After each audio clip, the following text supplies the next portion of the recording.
ছোটবেলায় আমি আমার বাবার সাথে দোকানে যেতাম। আমার বাবার দোকানের সামনে একটা পাকোয়ানওয়ালা বসতো। এত টেস্টি পাকোয়ান তৈরি করতো, আমি দোকানে গেলেই এই পাকোয়ান আগে নিয়ে খেতাম। খুবই ভালো লাগতো। বহুদিন পর সেই পাকোয়ানের স্বাদ আমি পেলাম। এতটা বছর পর, মধ্যে এতটা বছর কেটে গেছে, এইরকম পাকোয়ানের স্বাদ আমি আর কখনো পাইনি। আজ আমার খুব পাকোয়ান খেতে ইচ্ছে করছিল। এই পিঠার কিন্তু আরও নাম আছে। এটাকে পোয়া পিঠাও বলা হয়। আমাদের এলাকায় পাকোয়ান পিঠা নামেই পরিচিত। আজ যখন আমার পাকোয়ান পিঠা খেতে ইচ্ছে করছিল, তো আমি আমার জামাইকে বললাম পাকোয়ান পিঠা খেতে ইচ্ছে করছে। সে সাথে সাথে আমার জন্য পাকোয়ান পিঠা তৈরি করে। তো পাকোয়ান পিঠা তৈরির জন্য আমাদের যা যা লাগছে সেটা হচ্ছে 1 কাপ পরিমাণ চালের আটা, 1 কাপ পরিমাণ রুলির আটা। এখানে দিয়ে দিচ্ছি 1/2 চামচ পরিমাণ লবণ। এবার দিয়ে দিচ্ছি আগে থেকে জাল করে রাখা খেজুরের গুড়। প্রথমে খেজুরের গুড়টাকে কেটে চুলোয় জাল করে শিরা বানিয়ে নেওয়া হয়েছে। এবার সেই শিরাটাকে আটার মধ্যে দিয়ে খুব ভালোভাবে গুলিয়ে নিতে হবে। এই পর্যায়ে পরিমাণ মতো পানি দিয়ে খুব ভালোভাবে গুলাতে হবে। এখানে হাত দিয়ে যদি গুলানো হয় তাহলে ব্যাটারটা অনেক ভালো হবে আর পিঠাগুলো অনেক ফুলকো ফুলকো হবে। সেজন্য চেষ্টা করবেন এখানে ব্যাটারটাকে হাত দিয়ে এভাবে গুলিয়ে নেওয়ার। ব্যাটারটা একদম রেডি হয়ে গেছে।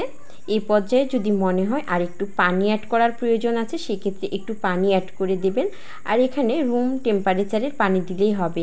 তারপর এটাকে রেখে দেবেন 20 মিনিট কিংবা আধা ঘন্টার জন্য ঢেকে রেখে দেবেন। আধা ঘন্টা পর দেখবেন ব্যাটারটা একদম খুব সুন্দরভাবে রেডি হয়ে গেছে। এবার পিঠা তৈরি করার পালা। এভাবে তেল গরম করে নিতে হবে। তারপর পিঠার গুলিগুলোকে একটু করে ছেড়ে দিতে হবে তেলের মধ্যে। দেখবেন কি সুন্দর সুন্দর ফুলকো ফুলকো পিঠা তৈরি হয়ে যাচ্ছে। আমি তো জামাইয়ের হাতে এই প্রথম পিঠা তৈরি করা দেখে অবাক হয়ে গেলাম।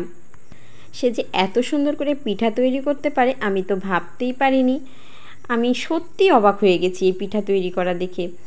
মানে অন্য পিঠাগুলো তৈরি করেছে এর আগে, বাট তেল পিঠা এই প্রথম তৈরি করলো। অনেক সুন্দর হয়েছে, অসাধারণ। এই পিঠাগুলো যখন প্রথম তৈরি করতে শুরু করে আমি ভাবছিলাম অযথা বোধ হয় জিনিসগুলোই নষ্ট হচ্ছে। তারপর যখন দেখলাম এত সুন্দর পিঠা তৈরি করেছে আমি তো ভীষণ অবাক। তারপর যখন পিঠাগুলো তৈরি হয়ে গেল আমি ভাবছিলাম পিঠাগুলো কি খাওয়া যাবে আদৌ, কেমন হয়েছে টেস্ট। তারপর আমি একটা পিঠা নিয়ে যখন খেতে শুরু করি আমার একদম ছোটোবেলার কথা মনে পড়ে যায়। সেই বাবার দোকানের সামনে যে পিঠাগুলো তৈরি করতো সেই রকম স্বাদ, একবারে সেই রকম স্বাদ। আমি তো ভীষণই অবাক হয়ে গেছি। এত বছর পর আমার নিজের বাসায় আমার জামাইয়ের হাতের পিঠা যে এই রকম স্বাদ পাবো, সেই ছোটোবেলায় ফিরে যাব, এটা আমি ভাবতেই পারিনি। অসাধারণ। এত সুন্দর একটা পিঠা তৈরি করে খাওয়ানোর জন্য জামাইকে তো থ্যাংক ইউ দিতেই হয়। তো জামাইকে থ্যাংক ইউ সো মাচ এত সুন্দর একটা পিঠা তৈরি করে খাওয়ানোর জন্য।